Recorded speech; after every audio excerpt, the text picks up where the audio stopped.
3 oras lang kada araw at may break time. Yan ang schedule ng confirmation of charges hearing ni dating Pangulong Rodrigo Duterte sa International Criminal Court sa susunod na linggo. Ayon sa ICC, konsiderasyon daw ito sa kalusugan ng dating Pangulo. Ukol naman sa kagustuhan ni Duterte na hindi dumalo sa pagdinig, nakasalalay sa mga hukom ng Pre-Trial Chamber 1 ang pagpapasya. May unang balita si Marisol Abduraman. Nakasalalay sa mga hukom ng International Criminal Court ang pagpapasya sa hiling ni dating Pangulong Rodrigo Duterte. Ayon sa ICC, nananatiling request mula sa depensa ang sulat ng dating Pangulo na i-waive ang kanyang karapatang humarap sa confirmation of charges hearing kaugnay sa kasong crimes against humanity mula February 23 hanggang 27. Di raw niya kinikilala ang jurisdiksyon ng korte sa kanyang pagkatao.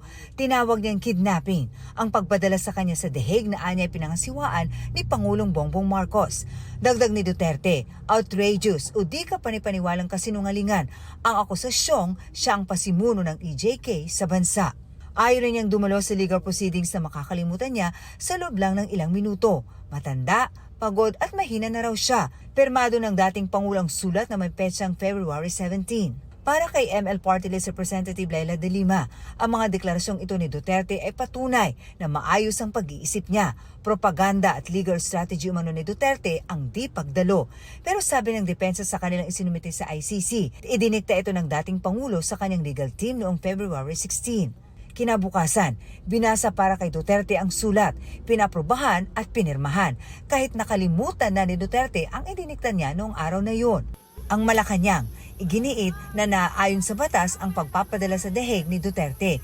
Ginampanan lang din daw ng gobyerno ang responsibilidad nito sa mga nagreklamong biktima. Kung taxpayer po ang ginamit ito lang po ay naaayon sa batas dahil gumaganap lang po ang gobyernong ito sa kanyang katungkulan, maliban po sa sinabi nating pag-cooperate with the Interpol, pagpapatupad ng batas na RA 9851, meron din pong residual obligation ang administrasyon na ito upang ipatupad ang dating napagkasunduan na nung tayo pa ay miyembro ng ICC o ng Rome Statute.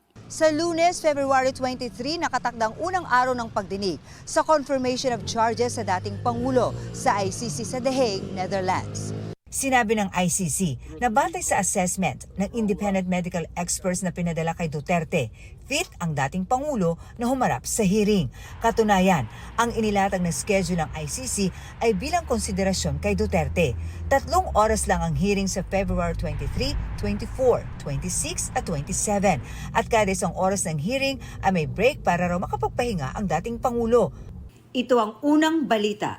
Marisol Abduraman para sa GMA Integrated News.